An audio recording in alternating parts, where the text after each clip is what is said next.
One. Welcome to Taking Stock on Friday. It's a Friday, everyone. The reason I did a big welcome at the start there, John, is because whenever I look back at these videos, there's always a big gap at the start. So there's a bit of a delay.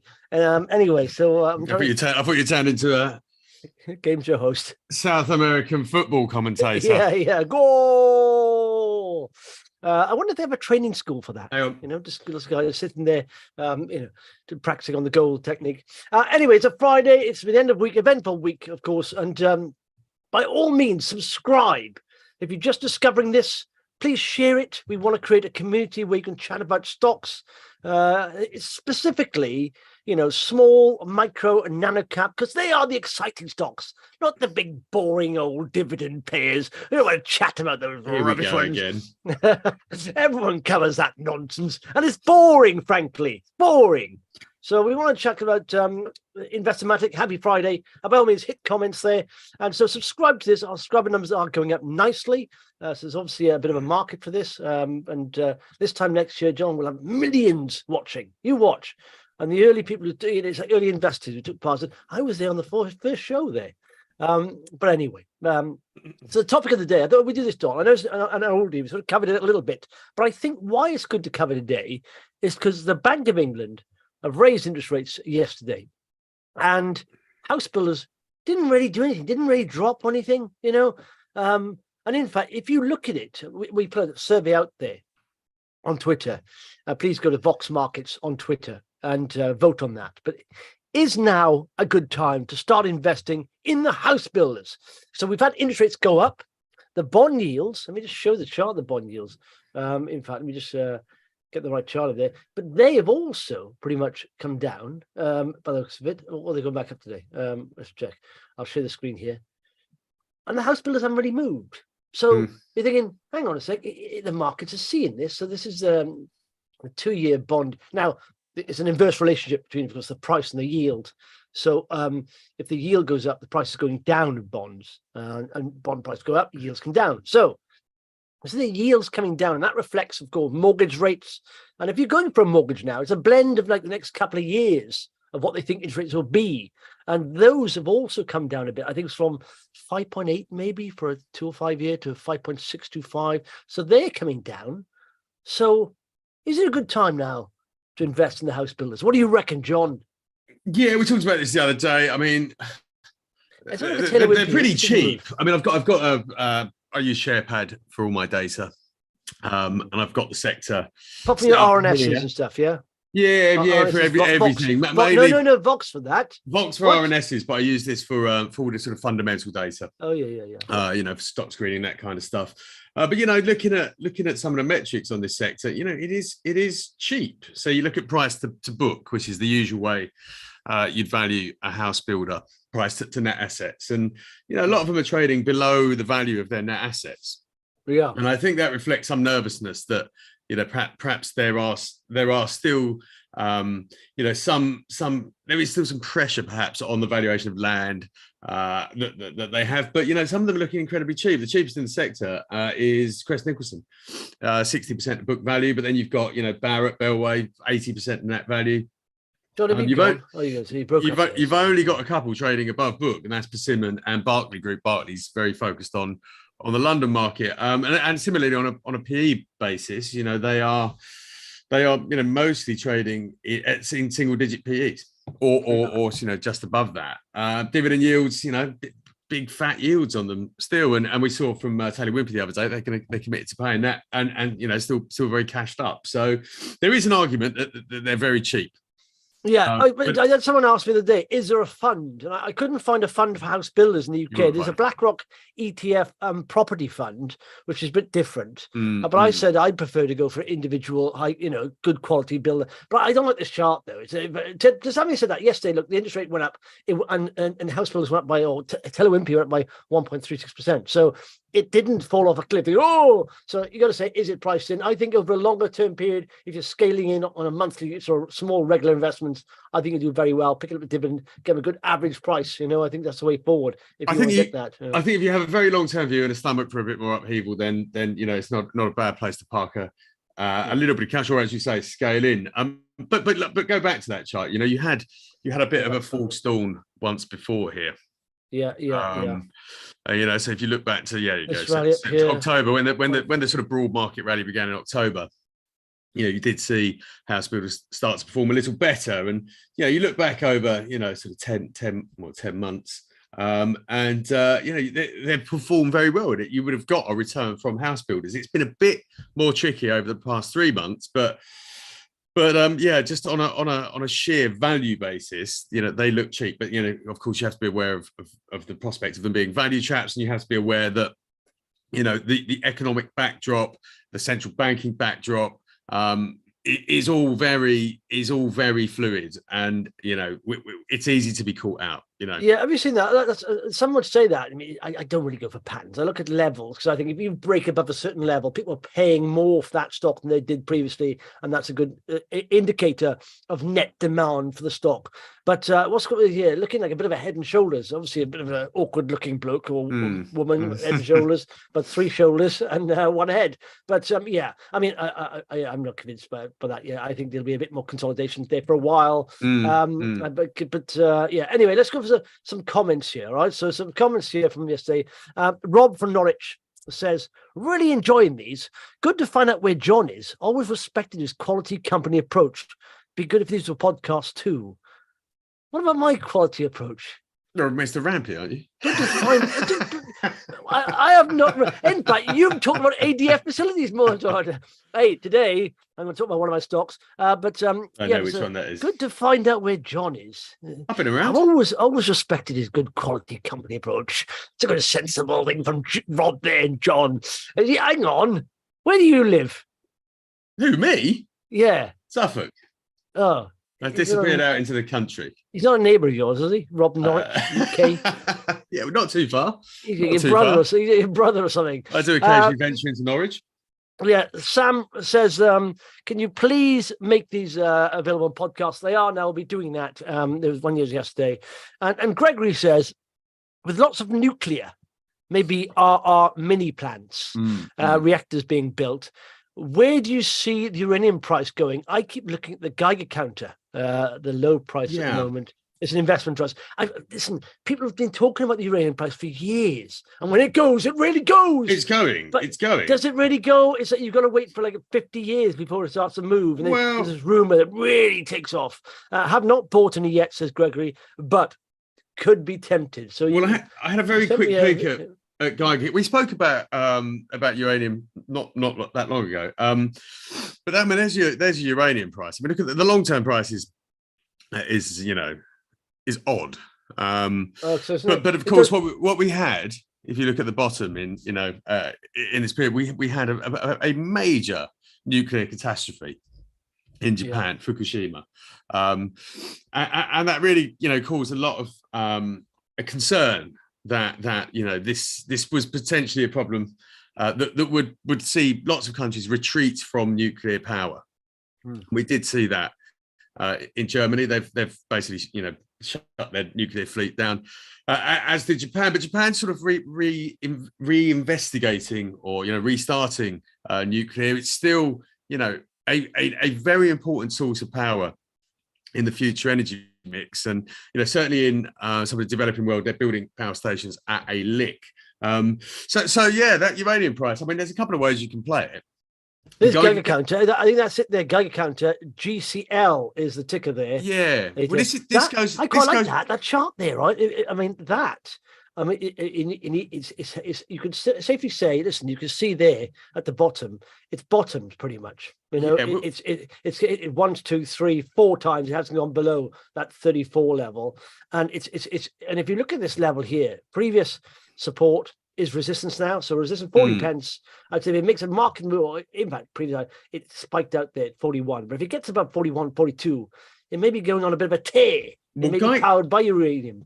Geiger Counter is so there's a couple of different ways you can play this, but Geiger Counter is an investment trust, and it invests in uranium explorers and miners. And the vast majority of them, as you pointed out the other day, are in Canada. So you've got about 73% of his portfolio is in Canadian uranium miners. The biggest of which I think is Cameco, but I might be wrong. There's another called Next Gen Energy. I'm not sure if that's Canadian. It might well be. So what the thing about investment trusts, as I've mentioned before, is that when you get risk-off sentiment, investment trusts tend to slip quite far below the value of their assets. So the share price falls below the value of the assets. And at the moment, Geiger Counter is trading a near 19% discount to the value of its assets. And its assets are obviously the aggregated share prices of the miners that it invests in. Yeah. And so, you could argue there's a huge margin of safety there if you want to invest in uranium via miners. And of course, as we also talked about, these miners in this portfolio are largely in very, very safe jurisdictions. The only one I can see that you might think is a little bit wobbly is Kazakhstan. I've only got about 3.8% of their portfolio in it. So yeah, it's interesting. I was been tempted by that. I mean, I must tell you, about 5 years back, I think there was a group of guys on Twitter saying uranium's going to go any minute now. But honestly, it is like you can wait for 20 years. So is someone just sitting there? You want to see some kind of movement in the chart first before you jump in, because you can sit there forever, if it doesn't start to move. Well, the other chart to look at is yellow cake. Okay. So if you quickly bring that up, what we've seen there is, as you say, that the fact that we've had a subdued uranium price for a long time because of these concerns over the demand for uranium because of the demand generally, or the discomfort with nuclear power in certain countries. Yeah. But that's sort of starting to shift. That's a cracking chart. There you go. So a nice uptrend there. So yellow cake is a slightly different way to play uranium, and essentially what they're doing is they're not investing in production or exploration; they're investing in the commodity itself. Okay. So they just buy uranium and store it, and so as the price of uranium goes up and they acquire more uranium, the value of yellow cake increases. So that that's been on an absolute tear. It's more than doubled. In fact, almost trebled since 2020. Yeah, it's hit a range here now, so it needs to get above that. It's spiked out. You see the top of that trend spiked already out, and then came all the way back down, and then now it's trying to get to 4.5, so it needs to break out again. But it may have to consolidate. So then, going back to that to our viewers' question again, the catalyst for further upside of Gregory, for further upside in the uranium price is that actually there could be sort of geopolitical situations that limit the sort of broad supply of uranium. We saw, as I mentioned the other day, Niger, there's been a coup, and they've sort of threatened or have, I can't remember which, to stop supplying uranium to France, which is a big nuclear power energy user, and the US. But the other thing you've got is this thing that Rolls-Royce is doing, which is these small modular reactors. And these are not out of the lab yet, certainly in the UK and at Rolls-Royce. But I did a bit of digging, and there's kind of a lot of people exploring modular reactors around the world. There are 4 modular reactors that are in construction at the moment: Argentina, China, and Russia. These things are a lot cheaper to build than a big nuke. So Hinkley Point sort of 20-30 billion and rising. These things cost about 2 billion each or less. So you build one for a city, and there's your power. Lots of companies developing this alongside Rolls-Royce. But if this takes off as an energy source, and it does feel like it has an important part to play in the grid, and we're talking technology that's not a million miles away, then that could really boost demand for uranium. So I think it's an interesting little subsector, and one worth keeping an eye on. And you've got different ways of playing it. Be careful if you're digging around uranium, John. I'm always careful when I'm digging around uranium. Put your hazmat suit on. Okay.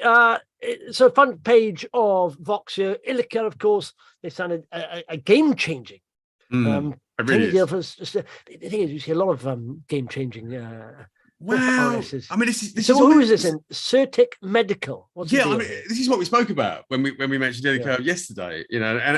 And they must have been listening, because I said I want to see some progress with this commercial manufacturing deal in the US, and then of course I want to see how that translates into further contracts. So this is now signed, sealed, and delivered. So this will sort of all start happening over the next 6 months of the year. The technology transfer, getting the plant there up and running. I think this is what we want to see here, and it's almost as though they were listening yesterday. There's a really interesting line in here. If you go just above Graham Purdy's quote, so this hasn't really changed the sort of revenue outlook right now, but there's that 2 words in there, for now, and I think that's really quite interesting because it could really change the commercial profile, the revenue generating capabilities of this business with these miniaturized batteries. If I was them there, but the thing is, for now, first of all, that's a little bit disappointing. Well, and then we'll progress in January. What it seems years off. I know it's not far off, but just say soon. It's 6 months to get that tech and manufacturing plant, set up and certified over in the US, and then we'll start to see some results. And you can imagine that, now this is a done deal. Ceritek will be out, marketing this themselves. They have within the agreement the right to go out and market these batteries. Yeah. Okay. Well, listen. I'm gonna take over here on a bit of content. Right. This is Ilika's chart. It did. Look at that. Again, it's trying to break up there. It's breaking up. Back down. It's trying. But it may come back down. Okay, so I do hold the stock. So transparency, and I've got to say it's a bit frustrating today because it's amazing figures that come out here. All right, and I mean, I'll just go through it. They've expanded they say the cost of living crisis going on, not in their demographic. Okay, escape rooms and social gaming and boom battle bars. I've been to quite a few of them, and they're always full. Especially weekends, you've got to book in advance for anything. Always full. And I just think they've gone from literally 7 sites going back last year. Now they're 27 boom battle bars. And in fact, look at this. I'll share the screen with you. So where they're at, they've gone from anyway, let's look at the figures, right? Group turnover up 131% to 18.8 million. This is for half year, mind. They're only 30 million market cap. They're looking at about 43 million for the full year. This is profitable as well. And we're talking about 5 times EBITDA at this growth rate. It's just nuts. They've got cash, they're cash generative. And sooner or later, it will take off. I mean, you've got some stale bulls in here because it's done very well. I've held these for a while now. And I did buy them. I bought them down here. This is where I bought them. Now, back in October 2020 at 7 pence pretty much. They were up here. I offloaded a few, but I still hold a nice little chunk of them. And it needs a breakout above this 21 pence. It will sooner or later. What you're seeing now, typical churn in the markets, good volumes comes in, get some stale bulls, so selling up, bringing the share price down. Once they're clear, I think this will go higher. And I think what's going to happen here is they'll probably be taken up by a leisure company looking for growth in a new exciting area. It's one of those big old legacy leisure companies who are looking for growth somewhere. But of course, you've got to establish this. They've had an amazing opening rate over the last year. So do you know what? The one thing I would ask about those figures, I would like to see like for like. So what? Okay, where's let me go back up. So double digit like for like. Yeah, double-digit like-for-like growth sales live across both owner-operated brands. Yeah, Boom up 19%, Escape up 20%. Yeah, so they're the figures that are really interesting. That's a true rate of growth, that takes the openings out of it and takes any sort of acquisitions out of it. But that's still growing at a lick. And I agree with you. I do like the. And not only that, going forward, record bookings from corporate as well, which is very nice. And and it's in and they've confirmed that that sort of 43 million figure and over 5 million EBITDA is pretty much on track for that. Well, I think it's quite interesting that the leisure sector has had a really tough time. Yeah, that's it. This has been lumped in with this has been lumped in the leisure sector, right? Now, listen, there are lots of places out there at the moment that get knocked. I mean, restaurants, cinemas. Don't lump this with that. This is new leisure, pretty much. This is what people are going to play and do, honestly, and it's not that expensive to do. Now, you compare, and they are, sentiment-wise, they are lumped in with that. Find any other company growing like that in the leisure business. It's ridiculous. So I was going to say, I think when people go out now, they expect a bit more than, sitting in a pub and drinking 6 pints. So I do think the experiential 10 points. I was trying to keep a lid on that one. I think experiential leisure is more likely to be, it's more resilient than sort of standard, pubs and restaurants. If you look at the cinema sector, you've got Everyman, which is a slightly different approach to going to the standard multiplex, and they've done quite well. Because it's a nicer experience. Hollywood Bowl. You've got they're a good company, but again, good company. Ten Entertainment, and so I think the experiential leisure sector, is better positioned to recover. If people are sort of trying to save their pennies and have a really nice night out with the family, or offices want to spend a bit of money, getting the staff together. These are in a much better position to do it now. It's just a change in culture.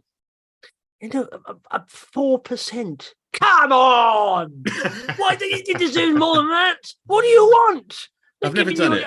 They're giving you a golden horse here. It's unbelievable. I must admit, now profitable. They literally talk about managing scale. Richard and the team are doing amazing. And if you check this out, the scale, they've literally gone from a single amount of bars to now, what is it? Here we go. Look at this. The group comprises now. This is within a couple of years. 27 boom battle bar sites, 13 owned, 14 franchised, 46 escape hunt sites, 23 owned, 23 franchised, and they continue to expand. And they've done it seamlessly. Get the ramp on. This is a brilliantly run business in a very hot sector. It's new, and honestly, I don't know what the problem. I mean, if it can't rally on that, it's just sooner or later it will rally. It was one of those things that'll rally on a day where you don't expect the rally. But I think now we are in a sort of volume event situation where there's a lot of volume going through. Some bulls are probably coming out. You need to get the sellers out. It will go sooner or later. It will go. And I've been in a situation where I've had good businesses and I've held them for a while. I got a little bit bored with them, and they've gone bananas. And I thought, I should have had a bit of patience there. The business was going in the right direction. It's a nice company. It's a nice company. Yeah. You know what? I think it's probably got some other good, nice trends behind it as well. I mean, being able to get sites, good sites, is probably a little bit easier now. Well, no, that was the whole thing. Do you know what? COVID was a blessing for them. So I started buying this in COVID because they had literally more cash than their market cap at one point, pretty much, or close to. And then all these landowner, the shopping retail, the premier retail outlets, the big ones, the expensive ones, they couldn't get into before COVID. All of a sudden, they had all these retail outlets handing in their notices saying we can't afford to keep going.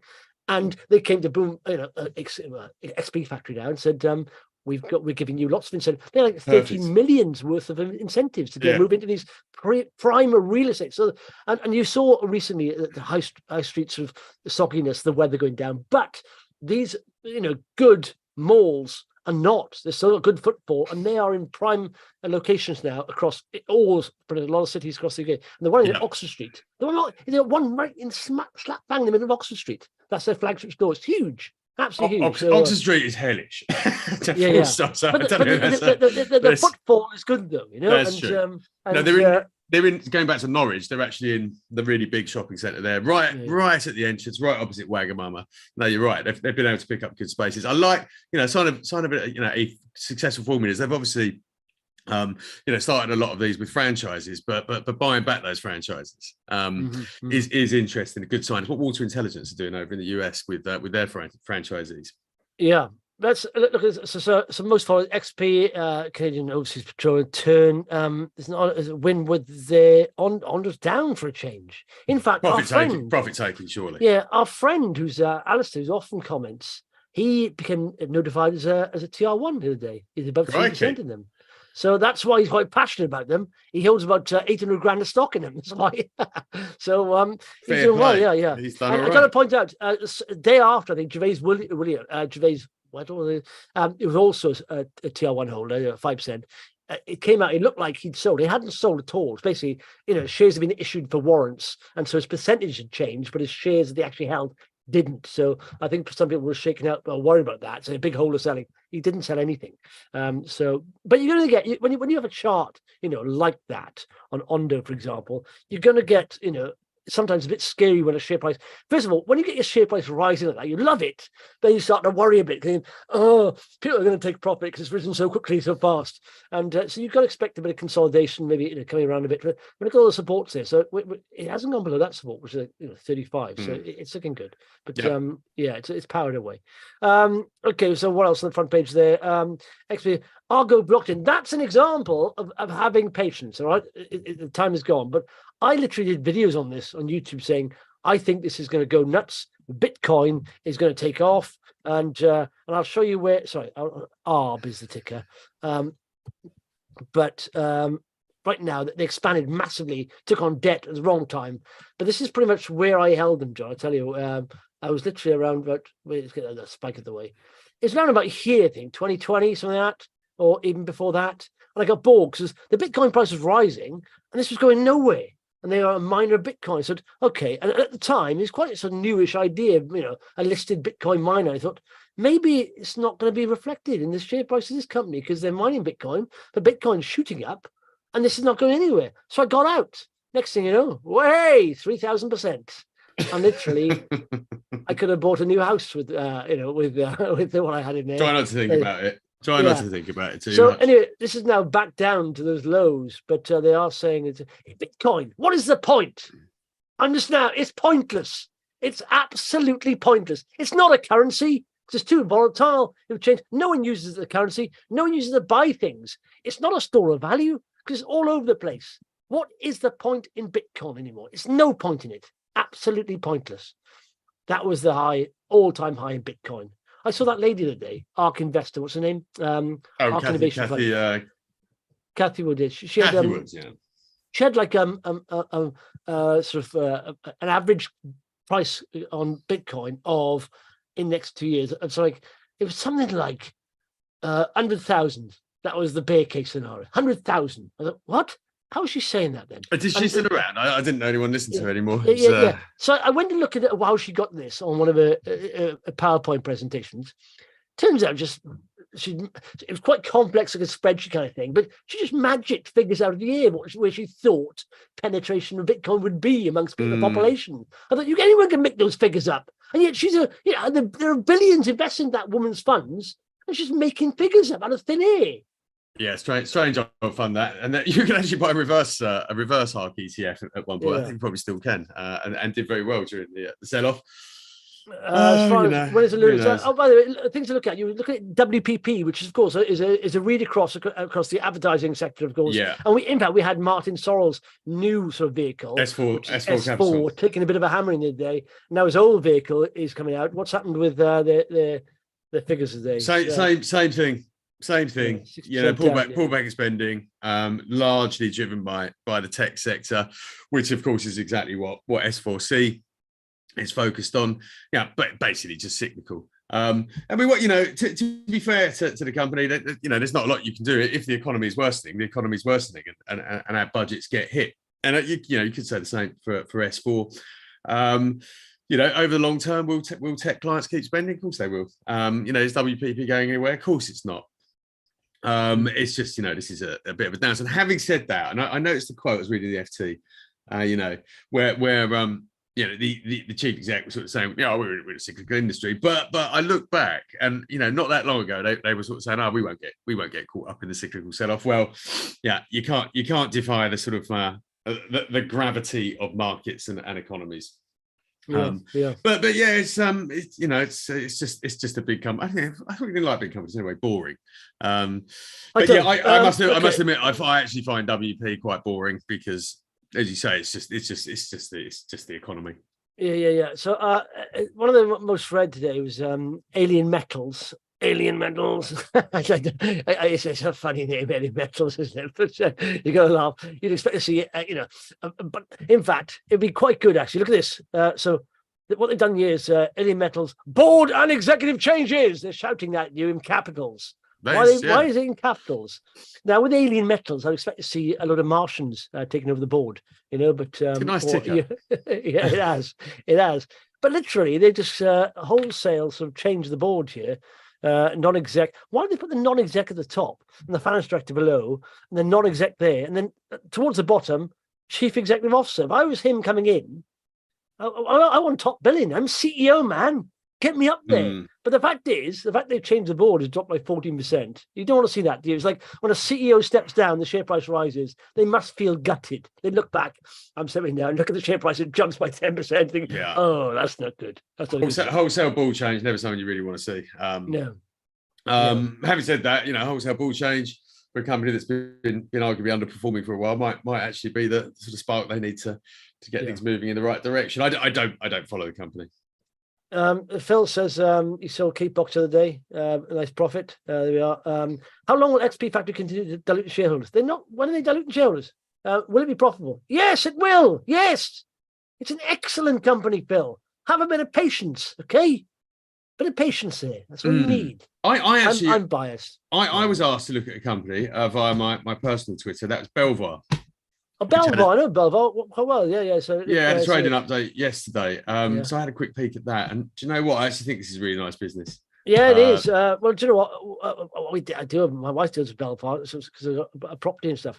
But yes, the property agency. They've got sort of both sides on there. We talked about these actually, didn't we? On the on our filter. What's it called? Yeah, it's on our stocks reading. So you got two sides, haven't they? So you've basically got the lettings, which is always recurring revenue, and then you've got sales, which is managing as well. So but the chart there, look at that. What happened here? What happened there? Why did it sort of shoot up on the 28th of March? Who knows? Haven't looked that far back. But just in terms of the the numbers themselves, it's got a very solid recurring revenue base. Through the lettings business, again, sort of franchisees always incentivized to work harder. Strong balance sheet, it's cash generative, so no debt on the balance sheet. If you we'll take it back to the house builders, perhaps the way into property right now is not via the house builders, by anyone building and selling houses, but the other side of the equation, the rental market. So nice little business, and they do have a financial services division as well. That's right. Yeah, so financial services as well. I forget about that. It's nice, and that's growing up 11% there.